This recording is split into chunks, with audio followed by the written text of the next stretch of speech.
Deer student, welcome to chemosphere by Moumita. আজকে আমি কয়েকটা কোয়েশ্চেন প্র্যাকটিস করাবো। তো এই কোয়েশ্চেনগুলো পার্টিকুলার কোনো এক্সামকে টার্গেট করে এখানে আমি দিইনি।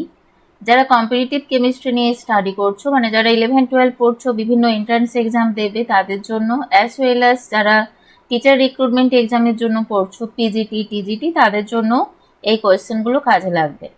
ঠিক আছে, তো চলো ফার্স্ট কোয়েশ্চেন কি বলছে। On heating chloric acid decompose to, chloric acid বলতে HClO3, একে যখন আমরা হিট দিচ্ছি এটা ফর্ম করবে HClO4 plus H2O plus Cl2 plus O2। তাহলে দেখো কোনটা হচ্ছে আমাদের অ্যান্সার, অপশন 2, তাই তো? অপশন বি অ্যান্সার হচ্ছে। ওকে, নেক্সট কোয়েশ্চেন দেখো, বলছে which of the following is the correct statement. দেখো ফার্স্ট অপশন বলছে O3 মলিকুল ইজ বেন্ট। ঠিক আছে, O3 মলিকুল ইজ বেন্ট, তার মানে এটা কি বোঝাচ্ছে? O3 মলিকুল ইজ বেন্ট মানে এর শেপটা বোঝাচ্ছে। তো আমরা এর শেপটা প্রথমে ডিটারমাইন করি। দেখো O3 মানে দেখতেই পাচ্ছি এখানে 3টে অক্সিজেন অ্যাটম আছে এবং ডেফিনেটলি এর মধ্যে একটা হবে কি সেন্ট্রাল অ্যাটম। ওকে, তো এখন আমাদের এদের সাইজটা ডিটারমাইন করার জন্য ফার্স্ট আমাদের যেটা করতে হবে হাইব্রিডাইজেশন। তো হাইব্রিডাইজেশনটা আমরা করে দেখে নেব। ঠিক আছে, দেখো অক্সিজেনের 2s 2p4, ঠিক আছে, 2s 2p4। তো এখানে ইলেকট্রন ফিলিং কিরকম হবে? একটা পেয়ার আপ হবে। দেখো এবার এই দুটো অক্সিজেন কিভাবে এর সাথে কম্বাইন করবে, একটা কি করবে সিগমা বন্ড ফর্ম করবে একটা অক্সিজেন, ঠিক আছে, পেয়ারিং করে, আর একটা অক্সিজেন পাই বন্ড ফর্ম করবে পেয়ারিং করে, আর একটা তোমার ইলেকট্রন পেয়ার কি হবে কোঅর্ডিনেট বন্ড হিসেবে ডোনেট করবে। ঠিক আছে, ডোনেট করবে। তো একটা অক্সিজেন অ্যাটম কি করলো, একটা সিগমা বন্ড ফর্ম করলো এবং একটা পাই বন্ড ফর্ম করলো, এটা একটা অক্সিজেন অ্যাটম। আর একটা অক্সিজেন অ্যাটমকে সাহায্যে কোঅর্ডিনেট বন্ড ফর্ম করলো, আর এই যে এই দুটো এটা কি, এটা লোন পেয়ার হিসেবে থাকবে।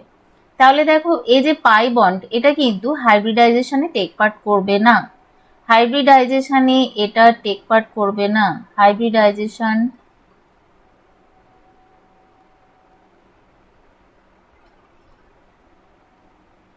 ঠিক আছে, তো সেই কারণে এখানে হাইব্রিডাইজেশনটা হয়ে যাবে sp2। এবার sp2 হাইব্রিডাইজেশন হলে কি হয়, ট্রায়াঙ্গুলার প্ল্যানার, ট্রায়াঙ্গুলার প্ল্যানার। তো এটার শেপ কিরকম হবে, দেখো এটার তাহলে শেপ কিরকম হবে, ভি শেপ, তাই তো? একটা central atom oxygen double bond form করছে আর একটা লোন পেয়ার থাকছে। ঠিক আছে, তাহলে এটা কি হবে, ভি শেপ হবে। তার মানেই আমরা বলতে পারি ওজোন মলিকুল বেন্ট। তার পরের পয়েন্টে দেখো আছে ozone is violet black in solid state, এটাও ট্রু। ঠিক আছে, সলিড স্টেটে ওজোন ভায়োলেট ব্ল্যাক হয়। এরপর বলেছে ওজোন ইজ ডায়াম্যাগনেটিক গ্যাস। তো দেখো তাহলে এই ডায়াম্যাগনেটিক ব্যাপারটা কি, ডায়াম্যাগনেটিক যখন হয় তখন কি হয়, তখন এখানে আনপেয়ার্ড ইলেকট্রন থাকে না, নো আনপেয়ার্ড ইলেকট্রন। ঠিক আছে, আর যখন প্যারাম্যাগনেটিক হয় তখন কি করে, unpaired electron present, unpaired electron present. ঠিক আছে, যখন প্যারাম্যাগনেটিক হয় তখন কি হয়, আনপেয়ার্ড ইলেকট্রন প্রেজেন্ট হয়। ওকে, তো দেখো তাহলে এক্ষেত্রে আমাদের দেখতে পাচ্ছি আমরা হাইব্রিডাইজেশনে কোনো আনপেয়ার্ড ইলেকট্রন নেই, তার মানে ওজোন কি হবে, ডায়াম্যাগনেটিক। ঠিক আছে, এরপরে বলেছে NOCl ONO আর নট আইসো ইলেকট্রনিক। ঠিক আছে, NOCl ONO আর নট আইসো ইলেকট্রনিক। দেখো এটার জন্য আমাদের নাম্বার অফ ইলেকট্রনস ক্যালকুলেশন করতে হবে। ঠিক আছে, এটার জন্য আমাদের নাম্বার অফ ইলেকট্রনস ক্যালকুলেশন করতে হবে। তো আমরা করি, NOCl নাইট্রোজেনের 7টা ইলেকট্রন, ঠিক আছে, অক্সিজেনের 8টা প্লাস ক্লোরিনের 17-17টা, তাহলে এখানে যোগ করলে হয়ে যাবে দেখো 32 নাম্বারস। ওকে, ONO এতে টোটাল ইলেকট্রনের সংখ্যা 8 × 2 + 7 মানে 23। তাহলে দেখো অ্যান্সারটা হয়ে যাবে কি, 4টেই সঠিক। তাহলে অপশান ডি সঠিক, দেখো 4টেই তাহলে এখানে সঠিক হলো। Okay, next, which one of the following oxides to exhibit paramagnetic behaviour. দেখো এখানে কতগুলো অক্সাইডস আছে, তো বলছে প্যারাম্যাগনেটিক বিহেভিয়ার কারা শো করবে। তো দেখো এখানে আমি প্রথমেই বলেছি যে ক্ষেত্রে প্যারাম্যাগনেটিক বিহেভিয়ার কারা শো করবে, যে ক্ষেত্রে আনপেয়ার্ড ইলেকট্রন থাকবে, আনপেয়ার্ড ইলেকট্রন থাকবে। তাহলে দেখো যখন আনপেয়ার্ড ইলেকট্রন থাকছে না, আমরা যদি কয়েকটা পিকচার ড্র করি, ধরো এখানে কোনো আনপেয়ার্ড ইলেকট্রন নেই, তাহলে এখানে টোটাল ইলেকট্রন কাউন্ট কটা হচ্ছে দেখো 8টা। এখানে দেখো এখানেও কোনো আনপেয়ার্ড ইলেকট্রন ধরো নেই, ধরো এখানে আছে, এখানে আছে, এখানে আছে, তাহলে এখানে টোটাল ইলেকট্রন কাউন্ট হলো কটা? 6টা। এবার ধরো ইলেকট্রন, আনপেয়ার্ড ইলেকট্রন আছে, ঠিক আছে, আনপেয়ার্ড ইলেকট্রন আছে একটা, তাহলে এই ক্ষেত্রে ইলেকট্রন কাউন্ট কটা হলো দেখো 7টা। তার মানে আমরা দেখতে পাচ্ছি ইলেকট্রন কাউন্টটা যখন অড নাম্বার হয়, মানে বিজোড় সংখ্যাতে হয়, তখন একটা ইলেকট্রন কি থাকছে? আনপেয়ার্ড থাকছে। বাকিগুলো দেখো এখানে আমরা দেখছি এগুলো এভেন নাম্বার, তাহলে এখানে এভেন নাম্বার বলে এখানে কোনো রকম আনপেয়ার্ড ইলেকট্রন প্রেজেন্ট নেই।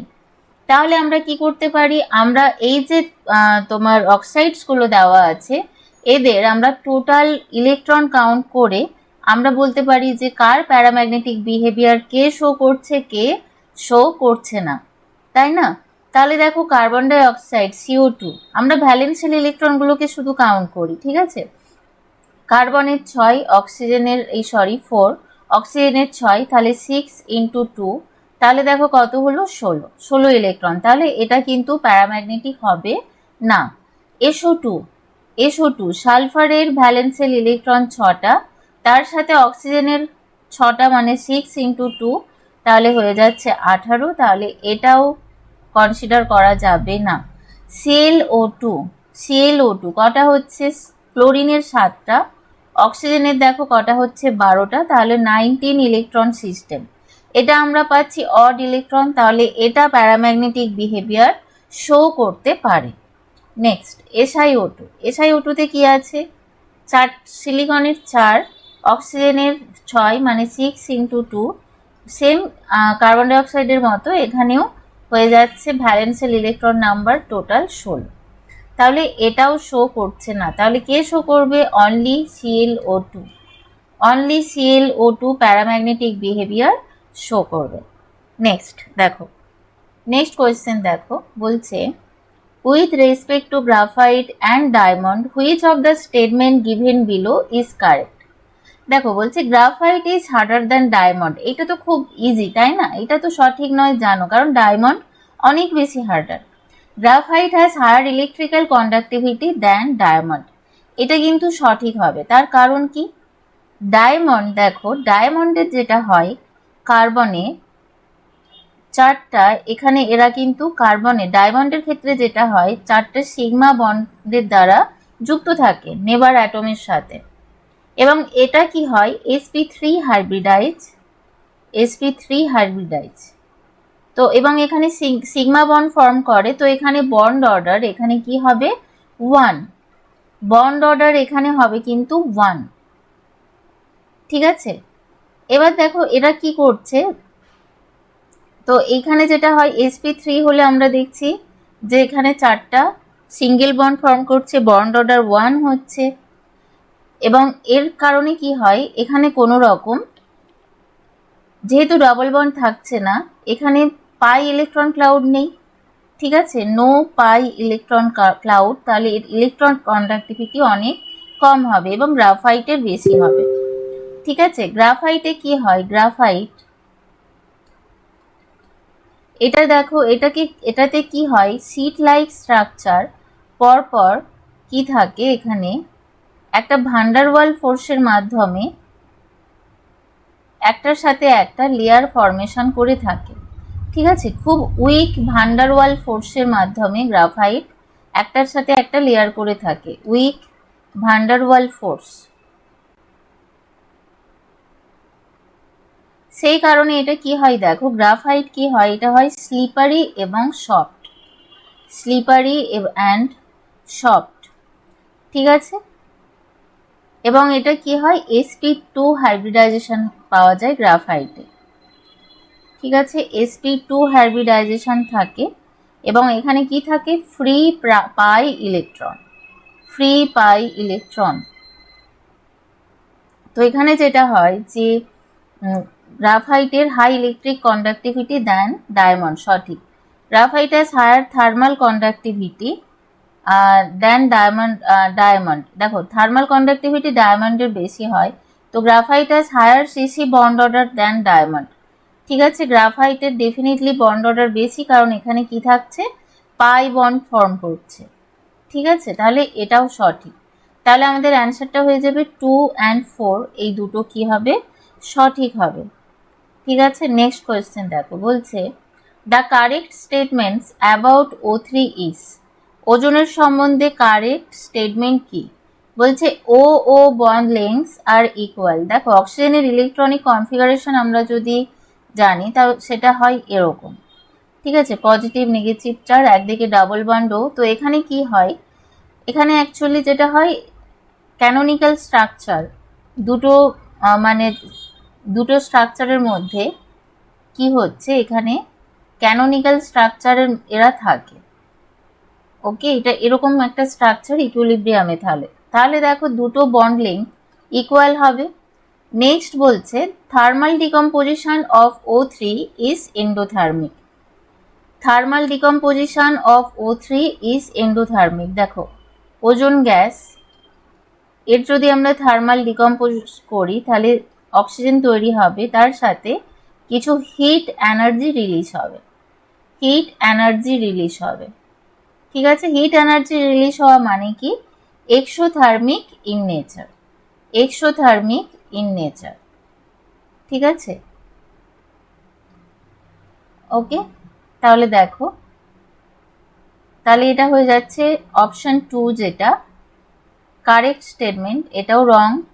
এরপর বলেছে O3 is diamagnetic in nature, O3 is diamagnetic in nature, এটা সঠিক। O3 is bent in nature, এটাও সঠিক। তাহলে এইগুলো সঠিক হবে, এইগুলো ঠিক আছে, তাহলে এগুলো সঠিক হবে। ওকে, নেক্সট দেখো, নেক্সট কোয়েশ্চেন,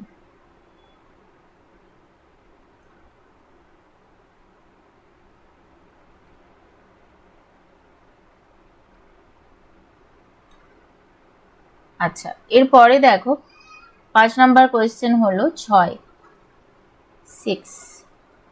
দেখো বলছে the pair in which phosphorus atoms have a formal oxidation state of +3 is. দেখো কোন কোনটাতে +3 অক্সিডেশন স্টেট আছে সেটা আমাদের বলতে হবে। ঠিক আছে, চলো তাহলে আমরা শুরু করি। ফার্স্ট বলেছে ortho phosphorus acid and then pyrophosphorus acid. ঠিক আছে, ortho phosphorus acid and pyrophosphorus acid মানে H3PO3, অ্যান্ড তার সাথে পাইরোফসফরাস অ্যাসিডটা হচ্ছে H4P2O5। ঠিক আছে, এটা কি, এটা হচ্ছে ortho phosphorus acid, ortho phosphorus acid. আর H4P2O5 এটা কি হবে, এটা হয়ে যাবে H4P2O5টা হয়ে যাচ্ছে পাইরোফসফরাস অ্যাসিড, পাইরোফসফরাস অ্যাসিড। ঠিক আছে, দেখো তাহলে এবার এখানে আমরা যদি অক্সিডেশন স্টেট ক্যালকুলেশন করি H3PO3 আর H3PO2। ঠিক আছে, আমরা অক্সিডেশন স্টেট এখানে ক্যালকুলেশন করব। তাহলে দেখো H3PO3 কি হচ্ছে, 3টে হাইড্রোজেন 3 into 1 প্লাস ফসফরাসের X, ঠিক আছে, প্লাস 3টে অক্সিজেন 3 into -2, তাহলে এটা হয়ে গেল 0।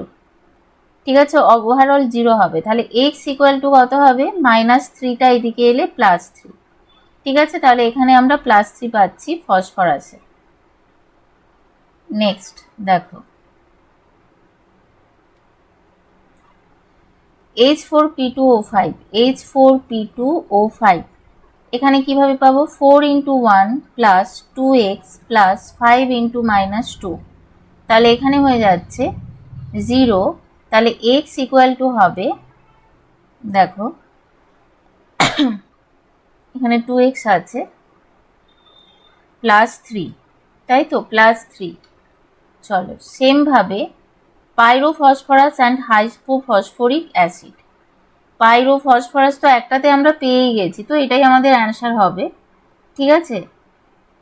In which phosphorus atoms have formal oxidation state +3। তো পরেরটাও দেখি কি বলেছে, ফসফরাস অ্যাসিড এবং তার সাথে হাইপোফসফরিক অ্যাসিড। তো ফসফরাস অ্যাসিড তো ক্যালকুলেশন হয়ে গেছে, হাইপোফসফরিক অ্যাসিডটা করব, এটা কি H4P2O6, H4P2O6, ঠিক আছে। এখানে দেখো, এখানে ফসফরাসের x ধরে নিচ্ছি, তাহলে 4 × 1 + 2x প্লাস -2 × 6 = 0, তাহলে 2x হবে, দেখো 2x হবে এখানে তাহলে 8, x হবে 4, 2x 8, x 4, ঠিক আছে। তাহলে এখানে +4 অক্সিডেশন স্টেট পাচ্ছি।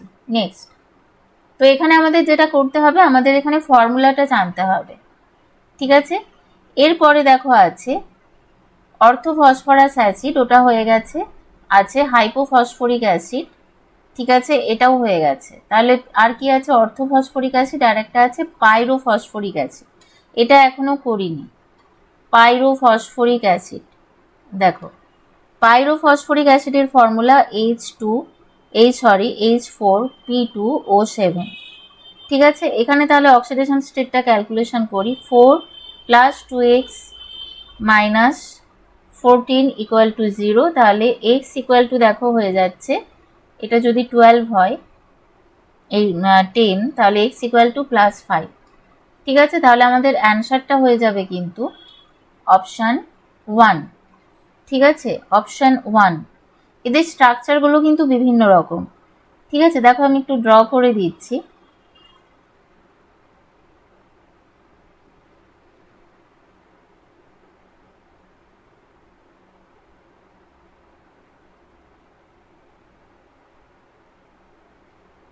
দেখো H3PO3 মানে যেটা হচ্ছে তোমার অর্থোফসফরাস অ্যাসিড, POOH, ঠিক আছে। তাহলে OH গ্রুপ দেখো দুটো আছে, ঠিক আছে। পাইরোফসফরাস অ্যাসিড POP, ঠিক আছে, এইরকম একটা বন্ড থাকবে, আর এখানে থাকছে H, ঠিক আছে। এটা হচ্ছে কি পাইরোফসফরাস অ্যাসিড, ঠিক আছে, এটা হয়ে যাচ্ছে পাইরোফসফরাস অ্যাসিড। হাইপোফসফরিক অ্যাসিডে কি থাকবে, দুটো পি কানেক্ট থাকবে, পি, ঠিক আছে, একটা হচ্ছে OH, দুটো OH এখানে যুক্ত থাকছে, এখানেও দুটো OH যুক্ত থাকছে, আর ডাবল বন্ডেড ও থাকছে, ঠিক আছে। এটা হচ্ছে হাইপোফসফরিক অ্যাসিড। এরপর আমি বলছি পাইরোফসফরিক অ্যাসিড। পাইরোফসফরিক অ্যাসিডে কি থাকবে, POP, এরকম একটা বন্ড থাকছে, পাইরোফসফরিক অ্যাসিড। এখানে OH, ঠিক আছে, আর এখানে ডাবল বন্ডেড একটা অক্সিজেন থাকছে। সেমভাবে এখানেও OH, এখানে ডাবল বন্ডেড একটা অক্সিজেন থাকছে, ঠিক আছে। এই হচ্ছে গিয়ে স্ট্রাকচার, এগুলো হচ্ছে structure. Next, the acidified K2Cr2O7 solution is added to SN2+ salts, then SN2+ changes to, দেখো K2Cr2O7 এটা বলছে কি একটা অ্যাসিডিফাইড সলিউশন, SN2+ এ অ্যাড করা হলো, তাহলে SN2+ চেঞ্জ হয়ে কি হবে, এখানে কি হবে, অক্সিডেশন হবে, ঠিক আছে। K2Cr2O7 এটা হচ্ছে কি, এটা কিন্তু অক্সিডাইজিং এজেন্ট, ঠিক আছে, এটা হলো অক্সিডাইজিং এজেন্ট, ঠিক আছে, অক্সিডাইজিং এজেন্ট। তাহলে দেখো কি হবে, Cr2O7 2-, তাহলে এটা হবে +SN2+, ঠিক আছে, ইকুয়াল টু হচ্ছে Cr3+ + SN4+, ঠিক আছে। তাহলে এটা হয়ে যাবে কি SN2 প্লাস SN4 প্লাসে কনভার্ট হলো, তাহলে এটা হয়ে যাচ্ছে কি অক্সিডাইজিং এজেন্ট, অক্সিডাইজিং এজেন্ট। ঠিক আছে, অক্সিডাইজিং এজেন্টের কাজ করছে। সরি, এটা কি হলো অক্সিডেশন হলো, এবং Cr2SO7 এটা কি করছে অক্সিডাইজিং এজেন্ট, অক্সিডেশন এখানে হচ্ছে।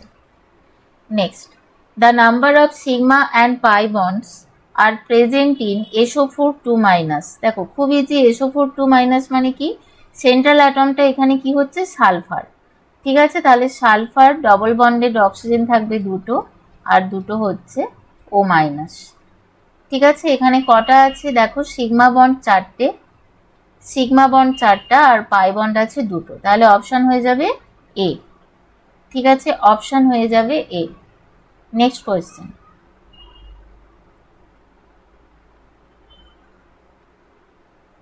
দেখো বলছে when H2O2 is shaken with acidified K2Cr2O7 in presence of ether, the ethereal layer turns blue due to formation of, কি ফর্ম করে? দেখো H2O2 শেক করা হলো অ্যাসিডিফাইড সলিউশন কার K2Cr2O7, এবার এখানে যেটা করা হয়েছে ইথারের প্রেজেন্সে, আবার অ্যাসিডিফাইড সলিউশন মানে ওয়াটারও আছে, মানে ইথার প্লাস অ্যাকোয়াস সলিউশন, এরা কি হবে ইমমিসিবল।